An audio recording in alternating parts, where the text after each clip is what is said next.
जय हिंद दोस्तों। स्वागत है आपका हमारे और आपके प्यारे से यूट्यूब चैनल 92 एजू पर। तो आज हम आपके लिए एक और फिजिक्स का नया टॉपिक लेकर आए हैं और आज का हमारा टॉपिक है विद्युत द्विध्रुव। चूंकि ये टॉपिक क्लास 12th और बीएससी सेकेंड ईयर दोनों क्लासेस में है, तो दोनों क्लासेस के स्टूडेंट इस टॉपिक को देख सकते हैं। तो चलिए शुरू करते हैं हमारा टॉपिक विद्युत द्विध्रुव। अब नॉर्मली विद्युत द्विध्रुव की सब लोग परिभाषा जानते हैं कि जब दो बराबर और विजातीय आवेश मतलब आवेश अलग अलग हों, मतलब प्लस प्लस ना हो या फिर माइनस माइनस ना हो, प्लस माइनस हो, तो दो बराबर मतलब परिमाण में बराबर। इसका मतलब ये होता है कि जितनी तीव्रता जितनी ताकत माइनस क्यू में होगी उतनी ही ताकत प्लस क्यू में होनी चाहिए। तो दो बराबर मतलब परिमाण में बराबर, उनके मैग्नीट्यूड बराबर हों। जब दो परिमाण में बराबर और विजातीय आवेश एक दूसरे से अल्प दूरी पर स्थित हों, तो ये जो निकाय कहलाता है, सिस्टम कहलाता है, ये कहलाता है विद्युत द्विध्रुव। जैसे एक ये है हमारा माइनस चार्ज और एक ये है प्लस चार्ज, ठीक है। और ये बहुत ही अल्प दूरी पर, अल्प दूरी मतलब कह सकते हैं नैनो, पिको, माइक्रो, इसमें अपन कह सकते हैं अल्प दूरी। तो जब दो बराबर विजातीय आवेश एक दूसरे अल्प दूरी पर स्थित हो तो इस निकाय को कहते हैं विद्युत द्विध्रुव। और इनकी जो बीच की डिस्टेंस ली जाती है वो ली जाती है 2a। ये नॉर्मली ली ही जाती है 2a। तो ये हुआ विद्युत द्विध्रुव। अब एक होता है द्विध्रुव आघूर्ण, जिसे कहते हैं डायपोल मोमेंट। अब ये क्या होता है? डायपोल मोमेंट होता है जो विद्युत द्विध्रुव होता है उसमें किसी एक आवेश को ले लो और इसे हम P से रिप्रेजेंट करते हैं। तो एक आवेश Q और दोनों आवेशों के बीच की दूरी इंटू 2a, तो ये होता है हमारा विद्युत द्विध्रुव आघूर्ण। तो द्विध्रुव आघूर्ण डायपोल मोमेंट नॉर्मली होता है कि एक आवेश और दोनों आवेशों के बीच की लंबवत दूरी को द्विध्रुव आघूर्ण कहता है।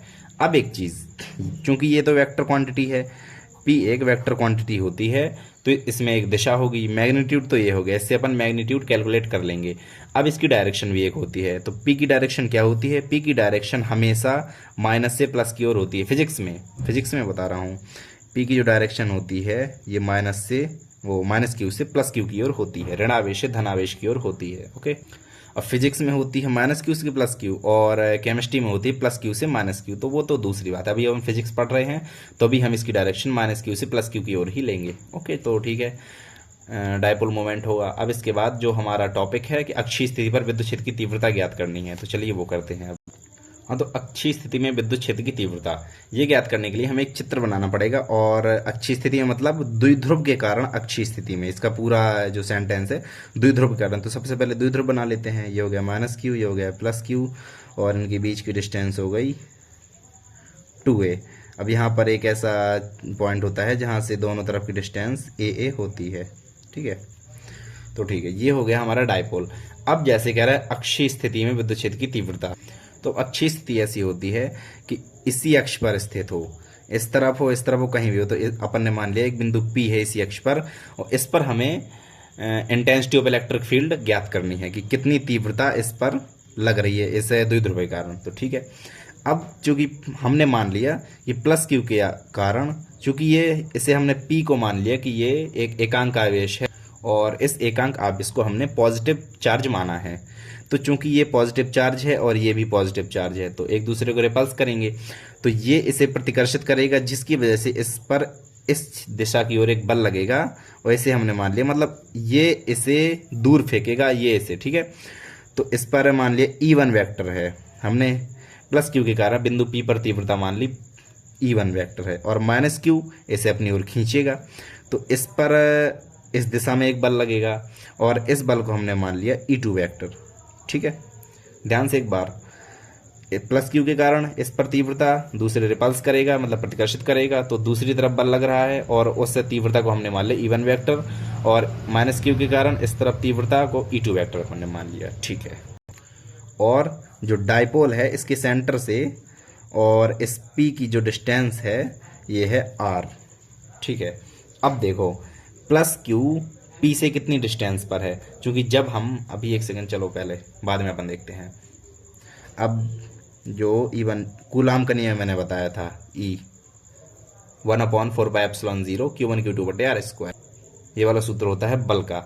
और अगर E का करें तो एक Q नहीं होता है। तो चूंकि जो E का हमने फॉर्मूला बताया था 1/4πε0 क्यू बटे, अब बीच मतलब ये नीचे जो राशि होती है वो होती है डिस्टेंस, दोनों बिंदुओं के बीच की डिस्टेंस। अब इस बिंदु इसे ए मान लो चलो, और इसे बी मान लो, तो बी और पी के बीच की डिस्टेंस कितनी, देखो यहाँ से और यहाँ तक पूरी आर है, ध्यान देना, यहाँ से यहाँ तक पूरी आर है और इतनी सी ए है, तो आर में ए घटा दो तो बी पी निकल आएगा, तो आर माइनस ए और इसका स्क्वायर होता है, ऐसा फॉर्मूला होता है, E equal to 1/4 pi epsilon 0 Q बटे आर स्क्वायर। और अगर हम इनके बीच में कोई परावैद्युत माध्यम मान रहे हैं, कोई मीडियम मान रहे हैं, तो इसके लिए के आता है। अगर कोई हमने मीडियम मान लिया, चलो अगर ना माना कोई दिक्कत नहीं है, एप्सिलॉन 0 पर लिख रहे हो कोई दिक्कत नहीं है, लेकिन अगर हमने मान लिया कि हाँ मीडियम भी है, तो मीडियम के लिए हमने एक साथ निकाल रहे हैं, के इसमें लगा दोगे, ठीक है। अब E2 वेक्टर जो होता है, मतलब अपन ने ये वाली तीव्रता निकाली, अब ये वाली निकालेंगे, तो 1/4 पाई एप्सिलॉन 0, ठीक है, फॉर्मूला वही होता है क्यू बटे, अब आर माइनस ए यहाँ आया, मतलब इन दोनों के बीच की डिस्टेंस आई। अब ए पी, देखो डिस्टेंस हमें ए से पी तक चाहिए, तो यहाँ से यहाँ तक डिस्टेंस आर और यहाँ से यहाँ तक है ए, मतलब आर प्लस ए, तो डिस्टेंस हो गई आर प्लस ए का होल स्क्वायर।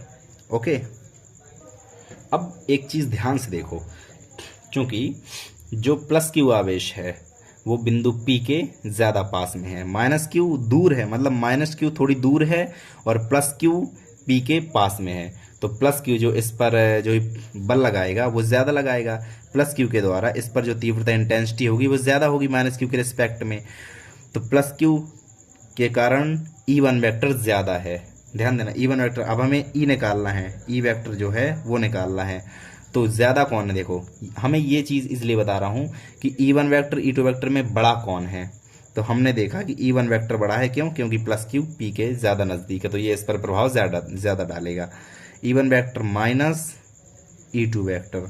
अब बस नॉर्मली इससे हमने कैलकुलेट कर देना है, बस जो भी अपना आएगा वो आंसर हो जाएगा। तो चलिए देखते हैं, इसके लिए हम नेक्स्ट पेज यूज़ करेंगे।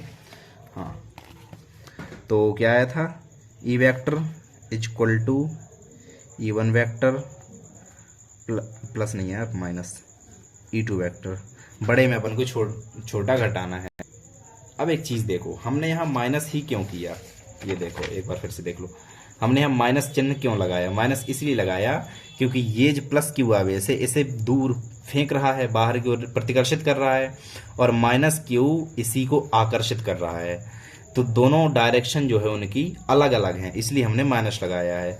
ये इसका प्रभाव मतलब प्लस क्यू के कारण बिंदु P पर प्रभाव कुछ अलग है और माइनस क्यू के कारण बिंदु P पर प्रभाव कुछ अलग है, तो अलग अलग उनकी डायरेक्शन है, इसलिए हमने माइनस लगाया है। मतलब जो नेट इफेक्ट कह सकते हैं इसे, जो नेट इफेक्ट है वो कितना होगा, तो वही हम कैलकुलेट कर रहे हैं, ठीक है। E1 E2 का मान रख दो, तो 1/4 पाई एप्सिलॉन 0।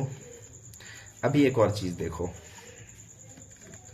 जो आवेश है हमारे, एक प्लस क्यू है एक माइनस क्यू है, तो यहाँ पर तो ठीक है, यहाँ पर हमने प्लस लिया, यहाँ पर माइनस क्यू क्यों नहीं लिया, अगर माइनस क्यू लिख भी दो तो यहाँ पर मॉड लगा है जिसकी वजह से प्लस क्यू हो जाना है, हम यहाँ पर माइनस नहीं लेते, ध्यान देना, जो आगे भी हम सॉल्व करेंगे तो वहाँ पे माइनस नहीं लेंगे हम। ओके, तो ठीक है, आगे 1/4 पर एप्सिलॉन 0 क्यू बटे आर माइनस ए का होल स्क्वायर माइनस 1/4 पर एप्सिलॉन 0 के, हाँ के भी लगाना है, और इसमें भी यहाँ पर भी के लिख दूँ, एक मिनट,